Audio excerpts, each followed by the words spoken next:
You'll take the stairs, Vernon said, tapping his gleaming watch. The morning staff meeting had just wrapped up, and I stood alone with him and 4 other team leaders near the elevator bank. Elevator access is restricted during the CEO summit. Security protocol. My arms were loaded with presentation boards for the executive lunch, the same lunch I'd spent 3 nights preparing for but wouldn't be attending. The materials need to be on 65 in 15 minutes, I replied, glancing at the elevator where the others waited. Vernon's thin lips curled upward. Then I suggest you start climbing, Rook. Not Rookie, not my real name. Rook, just Rook. Like the chess piece, expendable, limited in movement. I've got 30 pounds of presentation materials, I said. He shrugged. Should have thought about that before spending company money on foam boards instead of doing digital presentations like everyone else. The boards were his explicit request. I had the email to prove it. Maybe one of us could help, Carrie, Lena started, but Vernon cut her off. Everyone's needed at the summit. Rook can handle it. He turned to me. Consider it exercise. You need to fill the gap while we attend the executive lunch. Damon snickered. Eden and Parker exchanged looks. Lena studied her shoes. The steel elevator doors slid open and they stepped inside. 65 floors, Vernon called as the doors closed. Better hurry. I stood frozen, clutching the presentation boards, hearing something crack inside me. Not my resolve, something else, something that had been bending for 5 years. The stairwell door felt impossibly heavy. Inside, concrete steps spiraled upward, emergency lights casting everything in a sickly yellow glow. I set the boards down and pulled out my phone. Artie, it's happening, I said to my lawyer. Make the call. Are you certain? His voice echoed in the empty stairwell. Once we move, there's no... I'm certain. Execute as planned. I tucked my phone away, picked up the boards, and began climbing. By the 3rd floor, my calves burned. By the 7th, my breathing turned ragged.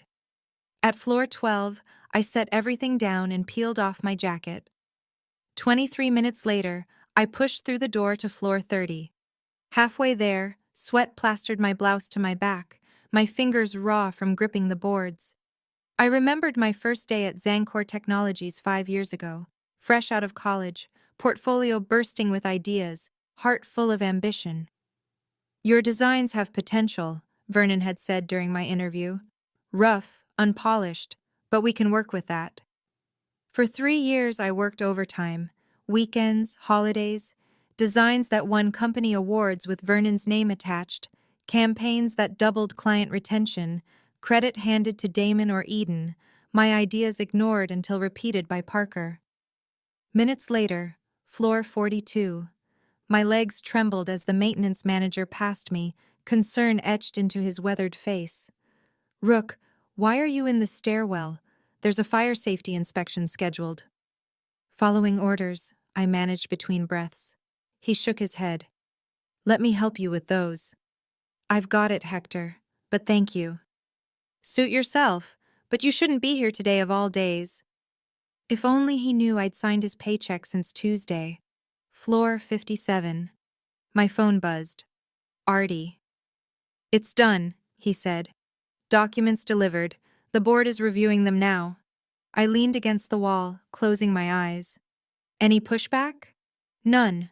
Property transfers appear legitimate, because they are, and they're stunned. Of course. 8 more floors. I forced myself upward, each step a testament to 5 years of swallowed pride, of team dinners where I drank water while they ordered bottles of wine, of watching colleagues who spoke up vanish overnight, 5 years of living in a studio apartment and driving a 15-year-old car while funneling every dollar of my inheritance into anonymous shell companies that slowly, methodically purchased shares of the building that housed Zancor Technologies. Floor 65. I pushed through the final door, presentation boards pressed tight against my chest. The receptionist sprang to her feet. You can't go in there, she stammered. The board is in an emergency session. Through the glass walls I saw them.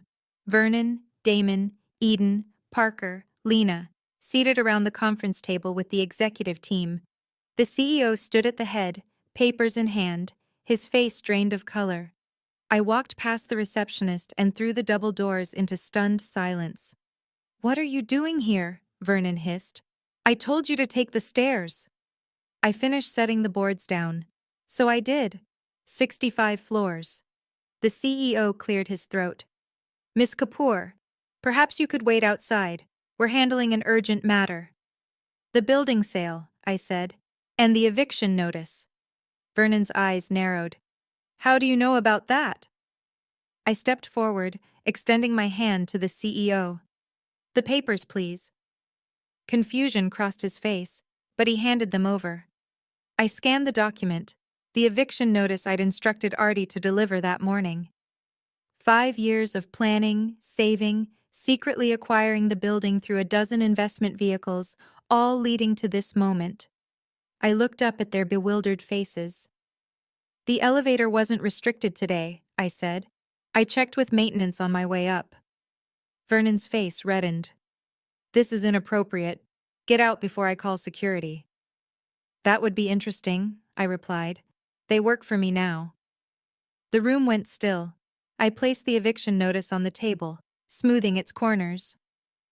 2 years ago, I suggested we buy this building instead of renting.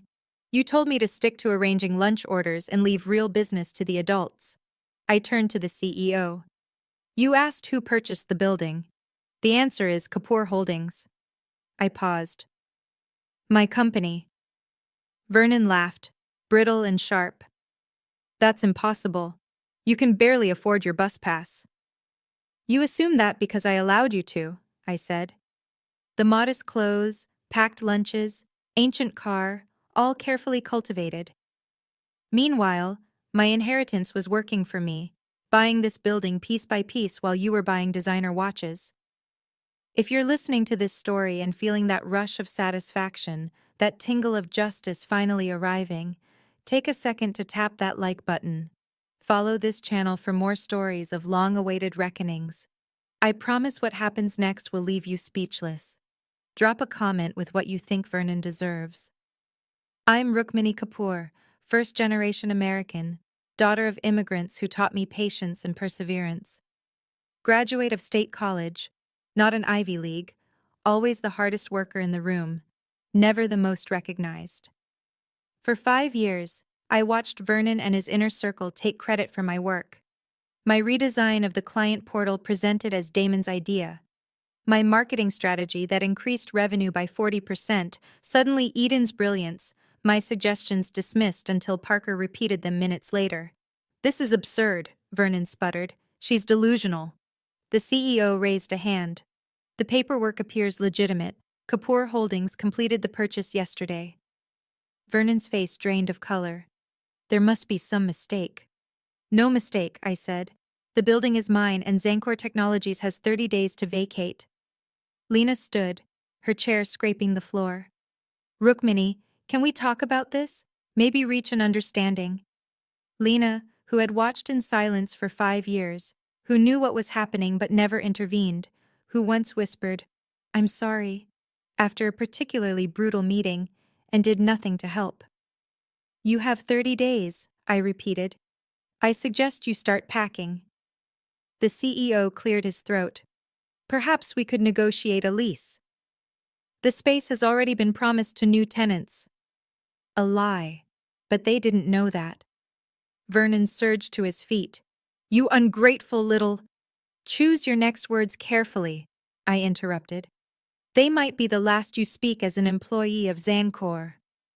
The room erupted. Voices, protests, questions, threats. I remained standing, silent, watching their comfortable world crumble around them as security arrived, the same team that now reported to me. The CEO raised his hands, calling for calm. "Everyone, please, let's take a breath." He turned to me. "Miss Copper, surely we can come to some arrangement. Zanger has been in this building for 15 years. 14 years and 7 months, I corrected. "I've documented every day." Vernon's eyes burned with hatred. "You planned this the whole time, pretending to be a team player." "I was a team player," I said. You just never valued my team. I walked to the window overlooking the city. Do you know what it's like, Vernon? To have your work stolen day after day, to watch others rise on your ideas while you stay behind. That's business, he spat. If you can't handle it, I handled it perfectly, I replied, turning back to face them. I played the long game while you focused on quarterly bonuses. The CEO stepped between us. What do you want, Miss Kapoor? What did I want? Revenge? Yes, but something else too. Something that had taken shape as I climbed those 65 floors, step by painful step. I want. The conference room doors burst open. A security guard rushed in, his expression grim. Miss Kapoor, there's a situation downstairs. The fire safety inspector found critical violations. He's threatening to shut down the building immediately. Vernon smiled, a predatory glint in his eyes. Not even owner for a day and already failing. Every gaze locked onto me. This wasn't part of the plan. The inspection wasn't scheduled until next week. Had I miscalculated? Would my moment collapse before it truly began? The CEO looked at me with sudden doubt. Vernon's smile widened. The others exchanged looks, sensing a shift in power. The inspector insists on speaking with the building owner immediately, the guard continued. He says it's urgent.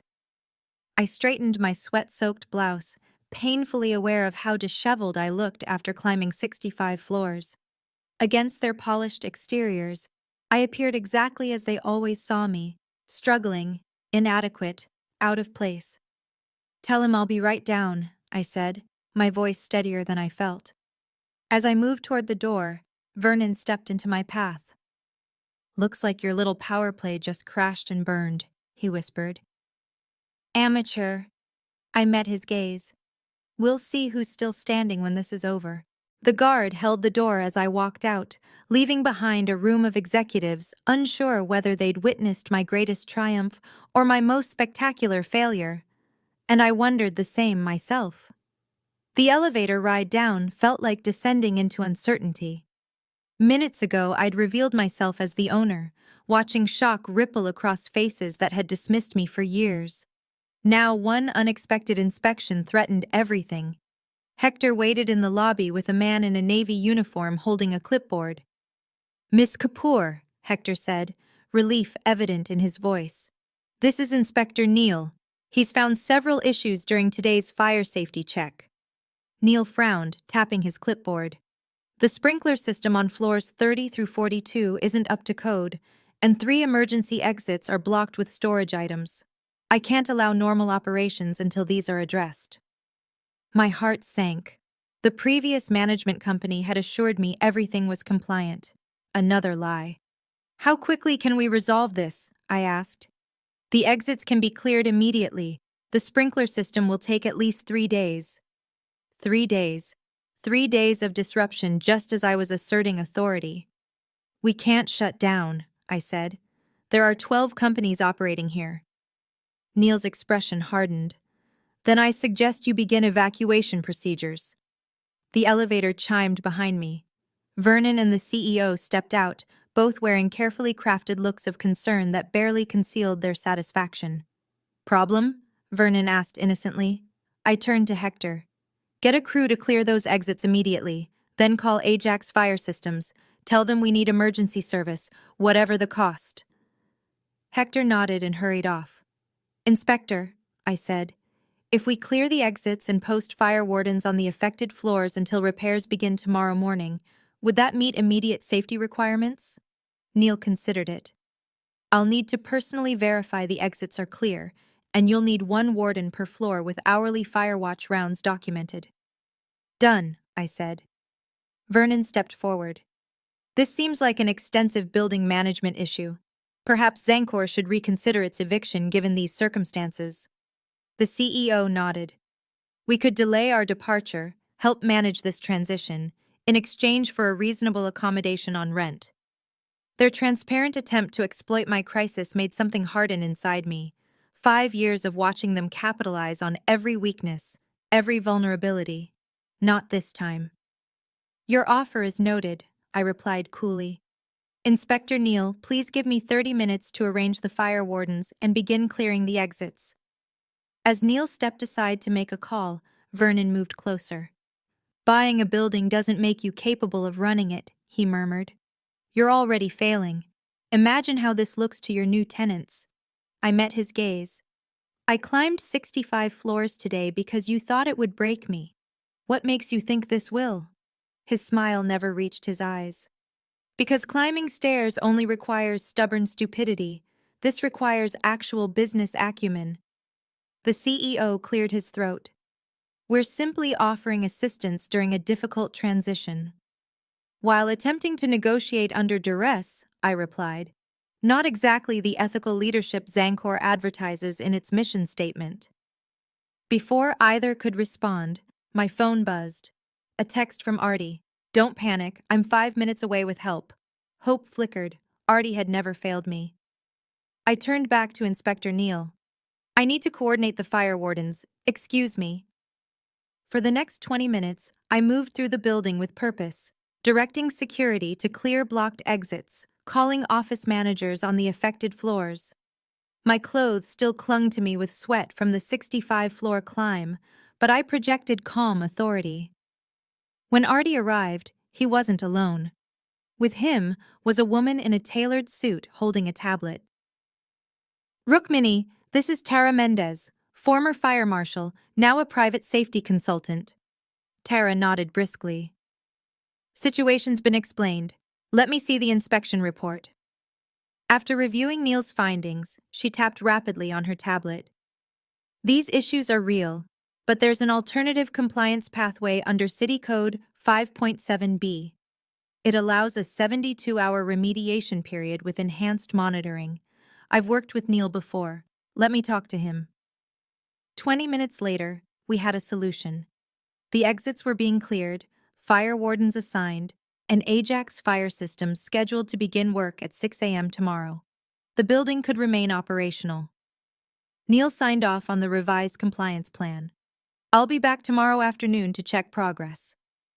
As he left, I turned to find Vernon watching from across the lobby, his expression unreadable. Looks like you found a temporary bandage, he said. But running a building is different from making pretty presentations. This is only the beginning of your problems. Perhaps, I agreed. But I've always been good at solving problems, especially those created by others. His eyes narrowed. The board meeting resumes in 30 minutes. Your little stunt interrupted important business. My ownership of this building is not a stunt. We'll see. He checked his watch. 30 minutes, unless you need more time to clean up. You look disheveled. After he walked away, Artie touched my arm. You okay? I nodded. I need to change before I go back up there. You have clothes here? Emergency bag in my desk. I've learned to be prepared. 10 minutes later, I emerged from the bathroom in fresh clothes, hair smoothed back, face washed, the evidence of the climb erased, except for the ache in my muscles. Artie waited outside. You don't have to go back up there today. We've made our point. If I don't return, they'll see it as weakness, I said. Besides, there's more to do. The revenge part, he said quietly. I shot him a look. The business part. Rukmini, I've known you since college. This isn't just business. It started as business, I said. I corrected an investment opportunity they were too arrogant to see. And then I thought of Vernon's smug smile when he ordered me to climb 65 floors, of 5 years of stolen ideas and misplaced credit, of watching capable people pushed out for challenging a comfortable hierarchy. Now it was justice. When I re-entered the conference room on floor 65, conversations stopped. The executive team had reassembled, papers spread across the table. Vernon sat at the CEO's right hand, whispering something that made the older man frown. Miss Kapoor, the CEO said formally, I understand you've resolved the inspection issue. For now, Vernon added. I took the empty chair at the far end of the table. Yes, work begins tomorrow morning. Good, the CEO said. Now, regarding our situation, the CEO said, Our legal team has reviewed the ownership documents. The transfer appears legitimate. It is legitimate, I replied. Nevertheless, we believe there's room for negotiation. Zanker has been the anchor tenant in this building for nearly 15 years. A sudden eviction would cause significant disruption. I looked around the table at the faces fixed on me, some curious, some hostile, some calculating. For 5 years, I'd sat in rooms like this, offering ideas that were ignored or stolen. Today, they were waiting for my answer. Significant disruption, I repeated, like being told to climb 65 floors with presentation materials because the elevator is supposedly restricted, when it isn't. Vernon stiffened. The CEO looked confused. I'm not sure what you're referring to, he said. Ask your team leaders, I suggested. Ask them how they treat those beneath them in the hierarchy. Eden shifted uncomfortably. Parker stared at his hands. Damon's jaw tightened. Miss Kapoor, the CEO continued, whatever personal grievances you may have. This isn't personal, I cut in. It's structural. The way Zancor operates, taking credit from those below, promoting based on relationships instead of results, creating a culture of fear rather than innovation. Those are business problems, and they've created business consequences. And those consequences include you buying our building to evict us, the CEO said sharply. I bought this building because it was undervalued, I replied. The previous owners neglected critical updates, leading to today's inspection issues. They sold below market value to avoid upcoming maintenance costs. I leaned forward. I saw value where others saw problems. Isn't that what good business leaders do? Vernon snorted. You saw an opportunity for revenge. Vernon, the CEO warned. No, let's be honest, Vernon pressed. She's been planning this for years, waiting, watching, hunting for weakness. That's not business. That's obsession. I smiled. If recognizing an undervalued asset and having the patience to acquire it properly is obsession, then yes, I'm guilty. The CEO sighed. Regardless of motivation, we're here now. What would it take for Zancor to remain in the building? This was the moment I'd rehearsed for 5 years, the moment of leverage, of power. What did I want? Revenge? Yes, but something more. I'm willing to offer Zancor a new lease, I said. Hope flickered across their faces. With conditions, I added. The CEO nodded carefully. Which are? First, a complete reorganization of leadership. I looked directly at Vernon. Some people will need to leave. Vernon's face flushed. This is outrageous. Second, a full review of promotions and project attributions over the past 5 years, with appropriate corrections and compensation. Eden went pale. Damon's grip tightened on his pen. Third, implementation of new policies protecting intellectual property and ensuring proper credit. The CEO frowned. You're asking for unprecedented influence over our internal operations. I'm offering terms for a new lease, I replied. You're free to relocate in 30 days. That's impossible, he said. We'd lose millions. I shrugged. Business involves risk. Vernon slammed his hand on the table. This is blackmail. This is negotiation, I corrected. Something you taught me, Vernon. Always negotiate from a position of strength. Isn't that what you told the team right before you took my client presentation and put your name on it? The room fell silent. The CEO looked at Vernon. Is that true? Before he could respond, the conference room door opened. A woman in an expensive suit entered, followed by 2 men carrying banker's boxes. Apologies for the interruption, she said smoothly. I'm Diana Reynolds from Sterling Partners. The CEO stood. Diana, we weren't expecting you until next week. She smiled thinly. Events have accelerated our timeline. May I speak with you privately? As they stepped outside, Vernon leaned toward me. What have you done? I raised an eyebrow. I don't know what you mean. Sterling Partners is evaluating us for acquisition, he hissed. You knew that. Did I? His eyes widened. You told them about the building situation. The door reopened. The CEO returned, his face ashen, Diana lingering behind him. Sterling Partners is pausing acquisition talks, he announced. They have concerns about our stability given the real estate situation. All eyes turned to me. Vernon's voice trembled with fury. You just cost this company millions in valuation. For what?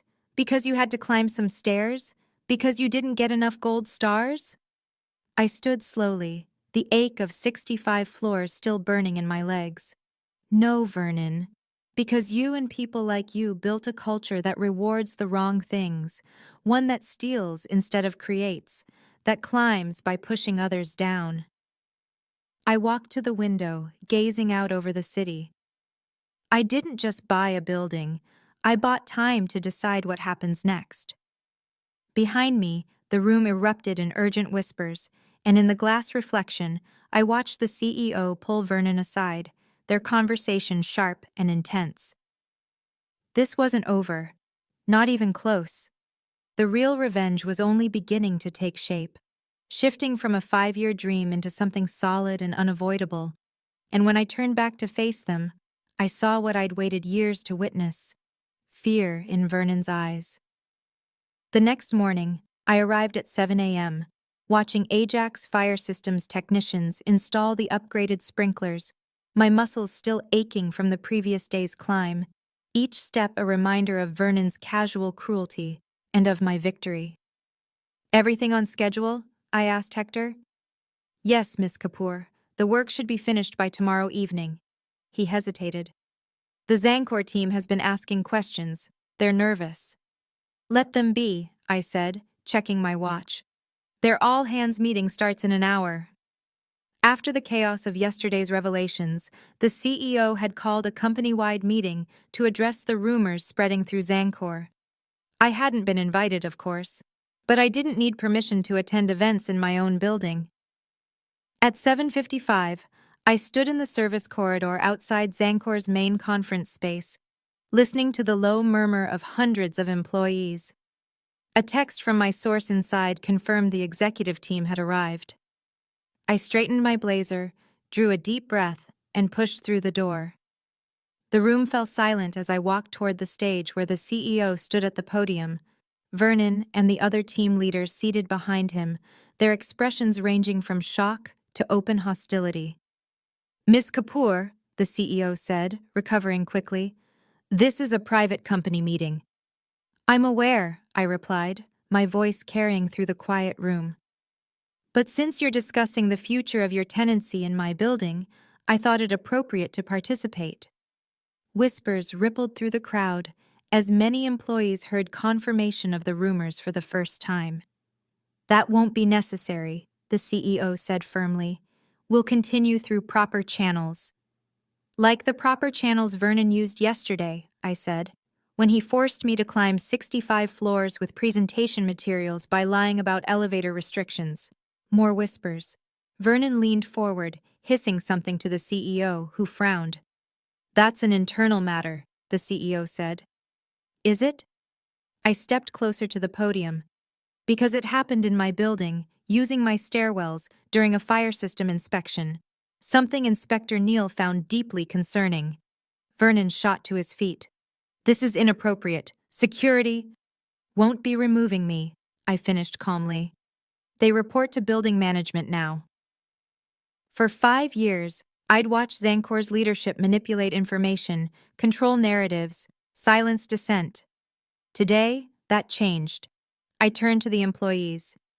Many of you don't know me. I've worked at Zancor for 5 years in the design department. Yesterday, I revealed that I own this building and have issued an eviction notice. The room erupted. The CEO raised his hands. Everyone, please, we're handling this. Are you? I asked. Because your employees deserve to know that Sterling Partners has paused acquisition talks, that your leadership is scrambling for new office space, and that jobs may be at risk. That's enough, Vernon shouted, moving toward me. I didn't step back. The truth is uncomfortable, isn't it, Vernon? Especially when you can't control it. The CEO moved between us. Miss Kapoor, I understand you have grievances, but this isn't productive. I disagree, I said. For 5 years, I've watched talented people leave because their work was stolen, their contributions minimized, their growth blocked by leaders more interested in protecting themselves than building something meaningful. I gestured to the crowd. How many of you have had ideas dismissed in meetings, only to see them presented by someone else? How many have watched credit for your work go to others? How many stayed silent because speaking up meant risking your job? Uneasy glances spread. A few hands rose. This isn't just about me, I continued. It's about a system that rewards the wrong behavior and punishes innovation unless it comes from the right people. Vernon shoved past the CEO. You're just bitter because you couldn't cut it. Because you weren't good enough. A voice rang out, steady despite shaking hands. That's not true. We all turned as Nisha from accounting stood. Rukmini redesigned our entire client portal last year. I sat next to her for months while she worked on it. Then suddenly, it was presented as Damon's project. Another person stood, then another, stories spilling out, projects reassigned, credit stolen, bullying disguised as feedback. The CEO's face darkened as he looked between the speakers and his leadership team, perhaps seeing the reality beneath the polished slides for the first time.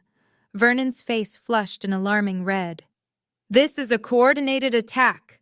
She's manipulating you all, Vernon shouted, but voices fired back instantly, accusing him of manipulating performance reviews and client relationships. And the room slipped completely beyond executive control as the CEO stepped forward, voice firm, suspending the meeting and ordering everyone back to their departments. As employees filed out reluctantly, he turned to me and accused me of causing disruption, but I corrected him calmly, saying I had only removed the fear that kept the truth buried. And moments later, we stood in his corner office where Vernon paced like a caged animal, while the others watched stiffly as the CEO asked what I really wanted. And I told him plainly that I wanted change and accountability, not money, presenting a lease extension tied to conditions so severe they forced his eyebrows up. Vernon and Damon removed a 5-year audit, new attribution and promotion policies, sparking accusations of blackmail that I dismissed as consequences, until I revealed Prism Digital's interest in the building, watching realization settle over their faces as the CEO admitted relocation was impossible, and leadership was already under scrutiny due to failed acquisitions and talent loss, leaving Vernon speechless for the first time as Richard quietly questioned how much of the company's success had ever truly been his. Richard turned back to me and said he'd need to review the conditions with legal, that some details might require adjustment, and I told him I was open to reasonable discussion, but the core requirements were non-negotiable, earning a slow nod of understanding. As I stood to leave, Vernon blocked my path and sneered that I thought I'd won, that this power play fixed everything. But I told him calmly that this was only the beginning of repairing a broken system he helped create, that I knew exactly what it took to build Zancor because I'd watched, contributed, and learned for 5 years, mostly how not to lead, his eyes narrowing as he predicted I'd fail, and I accepted the possibility, saying I'd fail on my own terms, not because someone pushed me down to climb higher, and 3 days later I stood in my new 65th floor office, watching the city wake as a message from Artie confirmed the board's approval. Vernon and Damon gone, a full audit underway, new policies in motion, and as emotions swirled, I understood this wasn't just revenge, but restoration, a rebalancing long overdue for people with ideas but no connections, talent without pedigree, effort without recognition, until a knock brought Hector with maintenance updates, and Tara with a completed fire inspection, declaring all systems exceeded code and all 65 floors operated perfectly, and after thanking them, I turned back to the window, seeing Vernon's empty desk in the reflection and thinking of tomorrow's leadership meetings, next week's ethics officer interviews, and the slow transformation of a toxic culture into something better. All because I climbed 65 floors when ordered to, because they never imagined I owned the building they mistreated, because they underestimated what I was capable of. And as I pressed my palm to the glass, I felt the solidity of what I'd built. Not just ownership, but a foundation for change. For myself and others, realizing revenge wasn't about punishment alone, but about creating space for something new to grow. And as I turned to begin my work, I felt something I hadn't in 5 years at Zenor. Possibility, soaring and limitless. Not because I'd reached the top, but because I'd changed what happened once I got there. And if this story resonated with you, if you've ever been underestimated, tap like, subscribe for more moments where everything changes in an instant. Share in the comments when you discovered your own power unexpectedly. And remember, sometimes the longest climbs lead to the most breathtaking views, and sometimes those who force you to take the stairs have no idea you own the building.